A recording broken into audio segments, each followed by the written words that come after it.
Hi guys, welcome to episode 4 of trading learning series. അപ്പോൾ ഇന്ന് നമ്മൾ നോക്കാൻ പോകുന്നത് നമ്മൾ ട്രേഡ് ചെയ്യുന്നത് നമ്മളെ ബ്രോക്കറും MT5 യൂസ് ചെയ്തിട്ടാണെന്നുണ്ടെങ്കിൽ പോലും നമ്മൾ അനാലിസും കാര്യങ്ങളൊക്കെ ചെയ്യുന്നത് ട്രേഡിംഗ് വ്യൂ ആണ്. അപ്പോൾ ആ ഒരു ട്രേഡിംഗ് വ്യൂവിന്റെ ബേസിക് ഐഡിയ കാര്യങ്ങൾ തരലാണ് ഇന്നത്തെ നമ്മുടെ ക്ലാസ്സിന്റെ ലക്ഷ്യം. സോ ഒട്ടും വൈകണ്ട, നമുക്ക് നേരെ ക്ലാസ്സിലോട്ട് പോവാം. ആൻഡ് ഫസ്റ്റ് ഓഫ് ഓൾ, നിങ്ങൾ ഈ ഒരു ട്രേഡിംഗ് വ്യൂ എന്ന് പറഞ്ഞ ഈ ഒരു സോഫ്റ്റ്വെയർ അല്ലെങ്കിൽ ആപ്പ് നിങ്ങളെ ഫോണിൽ നിങ്ങൾക്ക് അവൈലബിൾ ആയിരിക്കും.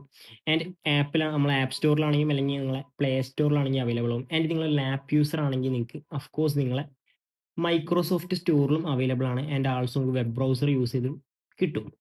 സോ അതിൻ്റെ മുന്നായിട്ട് നമ്മൾ പറയുന്നുണ്ടെങ്കിൽ നമ്മളെ ലാപ്പിലെ വേർഷനും അതുപോലെ തന്നെ ഫോണിലെ വേർഷനും കുറച്ച് ഡിഫറൻസ് ഉണ്ട്. എൻ്റെ ആ ഒരു ഡിഫറൻസ് നിങ്ങൾക്ക് മനസ്സിലാക്കാൻ പറ്റുന്നില്ല അല്ലെങ്കിൽ ഡൗട്ട്സ് ഉണ്ടെന്നുണ്ടെങ്കിൽ നിങ്ങൾക്ക് പേഴ്സണലി എന്നെ കോൺടാക്ട് ചെയ്യാം, ഒരു വറീസും ഇല്ല. സോ നമുക്ക് ബേസിക് ഐഡിയ അബൌട്ട് നമ്മളെ ട്രേഡിംഗ് വ്യൂ അല്ലെങ്കിൽ ഇൻട്രൊഡക്ഷൻ ടു ട്രേഡിംഗ് വ്യൂ എന്നീ ഒരു പാർട്ടിലോട്ട് പോകാം. നമ്മൾ നോക്കുമ്പോൾ ഫസ്റ്റ് ഓഫ് ഓൾ നമ്മൾ ചെയ്യേണ്ട കാര്യം എന്ന് പറഞ്ഞാൽ ഇവിടെ നമുക്ക് ഈ ഒരു ഓപ്ഷൻ കാണാൻ പറ്റും, വാച്ച് ലിസ്റ്റ് അല്ലെങ്കിൽ ഡീറ്റെയിൽസ് ന്യൂസ് എന്നുള്ള ഈ ഒരു ഓപ്ഷൻ കാണാൻ പറ്റും. അതിന് മുന്നേ നിങ്ങൾ ലോഗിൻ ചെയ്യണം, ലോഗിൻ ചെയ്യാൻ മറക്കരുത്, അല്ലെങ്കിൽ നിങ്ങൾക്ക് നിങ്ങളെ ഡാറ്റ കാര്യങ്ങളൊക്കെ എപ്പോഴും പോകുന്നതാണ് കൈവന്ന്. സോ നിങ്ങൾ വാച്ച് ലിസ്റ്റിൽ പോയിട്ട് നിങ്ങൾക്ക് ഏറ്റവും നിർബന്ധമായിട്ടുള്ള അല്ലെങ്കിൽ ഏറ്റവും നിങ്ങൾ എപ്പോഴും നോക്കാൻ പോകുന്ന അസറ്റ് ക്ലാസ് ആഡ് ചെയ്യാം. അപ്പോൾ ഓഫ് നിങ്ങൾ, ഞാൻ പഠിപ്പിക്കുന്ന സ്റ്റുഡൻസ് ആയതുകൊണ്ട് നിങ്ങൾ ഏറ്റവും കൂടുതൽ നോക്കാൻ പോകുന്നത് GPPUSD എന്ന് പറഞ്ഞ അസറ്റാണ്. സോ അത് ആഡ് ചെയ്യാം. നമ്മൾ ഫോറക്സിലൊരു കറൻസി പെയർ ആണ്. Then euro USD one of the important ആണ്. സോ അതും ആഡ് ചെയ്യാം. ദെൻ എൻ്റെ പേഴ്സണൽ ഫേവറേറ്റ് നാസ്ഡാക്ക്. ആൻഡ് ഇവിടെ നമ്മൾ ആ ഒരു ഫോറക്സിൽ നിങ്ങൾ നോക്കേണ്ട കാര്യം വെച്ചാൽ ഇവിടെ നമ്മൾ ഒവാണ്ടൻ്റെ ചാർട്ടാണ് ആഡ് ചെയ്യുന്നത്. ഓക്കെ, സോ ഒവാണ്ട ചാർട്ട് ആഡ് ചെയ്യാം. ആൻഡ് ഇൻഡൈസിൽ പോയിട്ട് നമ്മൾ നാസ്ഡാക്ക് അഥവാ നാസ് 100 എന്നുള്ള അസറ്റ് കൂടെ ആഡ് ചെയ്യണം. അപ്പോൾ അതിൽ നിങ്ങൾക്ക് FXCM ചാർട്ട് അതിൽ ആഡ് ചെയ്യാം. സോ നിങ്ങളെ വാച്ച് ലിസ്റ്റ് നമ്മൾ ബിൽഡ് ചെയ്ത് കഴിഞ്ഞു. ആൻഡ് ദെൻ ഇവിടുത്തെ കാര്യങ്ങൾ കഴിഞ്ഞു. പിന്നെ നമുക്കുള്ളതെന്ന് പറഞ്ഞു കഴിഞ്ഞാൽ നമ്മളെ ടൈം ഫ്രെയിംസ് ആഡ് ചെയ്യാന്നുള്ള ഓപ്ഷൻ അല്ലെങ്കിൽ സ്റ്റാർ ചെയ്യാന്നുള്ള ഓപ്ഷനാണ് നമുക്ക് നെക്സ്റ്റ് ഉള്ളത്.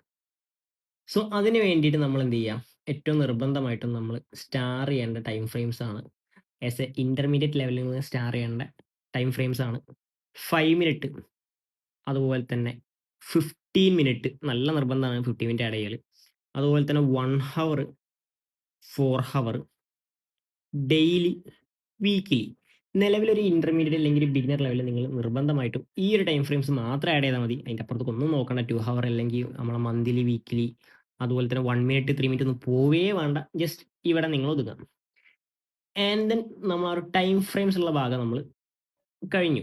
ആൻഡ് അത് നിങ്ങൾക്ക് ഇവിടെ ക്ലിക്ക് ചെയ്ത് കഴിഞ്ഞാൽ നിങ്ങൾക്ക് ആ ടൈം ഫ്രെയിംസ് ആഡ് ചെയ്യാൻ പറ്റുള്ളൂ. സോ അത് ആഡ് ചെയ്തതിന് ശേഷം പിന്നെ നമുക്കുള്ള ജോബ് എന്ന് പറഞ്ഞു കഴിഞ്ഞാൽ നമ്മൾ ഇപ്പോൾ ടൈം ഫ്രെയിം സ്റ്റാർ ചെയ്തില്ലേ, അതുപോലെ തന്നെ നമുക്ക് ടൂൾസ് സ്റ്റാർ ചെയ്യണം.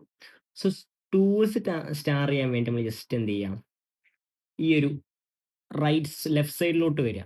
ആൻഡ് ലെഫ്റ്റ് സൈഡിലോട്ട് വന്നിട്ട് നമ്മളെ ട്രെൻഡ് ടൂൾ അല്ലെങ്കിൽ ഒരു സെക്കൻഡ് ഓപ്ഷൻ മീൻസ് അവിടുത്തെ ഫസ്റ്റ് സെക്കൻഡ് ഓപ്ഷനിൽ അവിടെ നിങ്ങൾക്ക് ഫസ്റ്റ് കാണാൻ പറ്റുന്ന ടൂളാണ് ട്രെൻഡ് ലൈൻ എന്നുള്ള ഈ ഒരു ടൂൾ.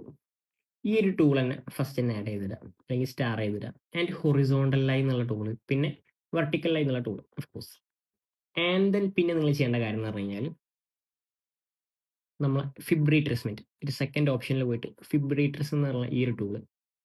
ദെൻ ഏറ്റവും നിർബന്ധമായിട്ടുള്ള അല്ലെങ്കിൽ മോസ്റ്റ് ഇമ്പോർട്ടൻറ്റ് വൺ ആയിട്ടുള്ള long position and short position add ചെയ്യുക. നമ്മൾ ബൈ ആൻഡ് സെൽ പൊസിഷൻ എടുക്കുന്ന ടൂളാണ്. ആൾസോ അതിൽ തന്നെ ഈ ഒരു പ്രൈസ് റേഞ്ച് എന്ന് പറഞ്ഞ ടൂളും ആഡ് ചെയ്തിടുക. ദെൻ പിന്നെ നിങ്ങൾ നിർബന്ധമായിട്ടും ആഡ് ചെയ്യേണ്ടത്, നിർബന്ധമായിട്ടും എന്നുള്ള നിങ്ങൾക്ക് വേണമെങ്കിൽ ആഡ് ചെയ്യാം, ഈ നോട്ട് എന്നുള്ള ഈ ഒരു ടൂൾ കണ്ടോ, ഈ ടൂൾ നിങ്ങൾക്ക് വേണമെങ്കിൽ ആഡ് ചെയ്യാം. ഞാൻ പേഴ്സണലി നന്നായിട്ട് യൂസ് ചെയ്യാറുണ്ട്, കണ്ടോ, ഞാൻ ഏറ്റവും കൂടുതൽ യൂസ് ചെയ്യുന്ന ടൂളാണ്. സോ നിങ്ങളും അത് വേണമെങ്കിൽ യൂസ് ചെയ്യാം. സോ അവിടെ കഴിഞ്ഞു. ദെൻ നമുക്ക് നമ്മൾ ഈ ബ്രഷ് എന്നുള്ള സെക്കൻഡ് ഫോർത്തിലോട്ട് പോയിട്ടില്ല അല്ലേ. സോ അതിൽ പോയിട്ട് നിങ്ങൾ ആഡ് ചെയ്യേണ്ടതാണ് റെക്റ്റാങ്കിൾ ആൻഡ് പാത്തൊക്കെ ആക്ച്വലി നിങ്ങൾക്ക് ഏറ്റവും ഇമ്പോർട്ടൻറ്റ് വൺ ആണ്. നമ്മൾ ഈ ഒരു BOS ഇവിടെ കണ്ടോ, BOS MS കാര്യങ്ങൾ പഠിക്കുമ്പോൾ നിർബന്ധമായിട്ട് നിങ്ങൾ പഠിച്ചിരിക്കേണ്ട ഒരു ടൂളാണ് പാത്ത്. ദെൻ സർക്കിൾ ഇല്ലെങ്കിൽ പ്രശ്നമല്ല, ഈ റെക്റ്റാങ്കിൾ ആൻഡ് പാത്ത്. സോ നിങ്ങൾ ഒരു ടൂളിൻ്റെ ഈ ഒരു ഭാഗം നിങ്ങൾ കഴിഞ്ഞ്. ഇപ്പം നമ്മൾ എന്തൊക്കെ പഠിച്ചു, വാച്ച് ലിസ്റ്റ് ആഡ് ചെയ്യാൻ പഠിച്ചു, അതുപോലെ തന്നെ ടൈം ഫ്രെയിംസ് ആഡ് ചെയ്യാൻ പഠിച്ചു.